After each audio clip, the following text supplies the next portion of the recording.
કેમ કે એ લોકોને ટિકિટની ચિંતા છે। આજે આટલો બધો આપણા વિસ્તારમાં અન્યાય અત્યાચાર થાય છે, કોઈ બોલતું નથી। એમને પાર્ટીએ રિમોટથી ચલાવે છે પાર્ટી, એમની પાર્ટીને ટિકિટથી પડેલી છે। ત્યારે આજે તણખલાના આ મંચ પરથી હું તમને કહેવા માંગુ છું, હું જે વિધાનસભામાંથી ચૂંટાઈને આવું છું એ આદિવાસી રિઝર્વ એટલે કે આદિવાસી અનામત બેઠક છે। મને કોઈ પાર્ટી ટિકિટ આપી દે પણ આદિવાસીનો જાતિનો દાખલો મારા ફોર્મમાં હું નહીં મૂકું તો મારું ફોર્મ પાસ થવાનું છે નથી। ફોર્મ મારું પાસ થશે? કોઈ પણ પાર્ટી મને ટિકિટ આપી દે પણ મારો આદિવાસીનો જાતિનો દાખલો હું નહીં મૂકું તો મારું ફોર્મ પાસ થવાનું છે ભાઈ?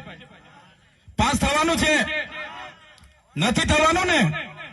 એટલે આદિવાસીના જાતિના દાખલાથી હું ધારાસભ્ય બન્યો છું।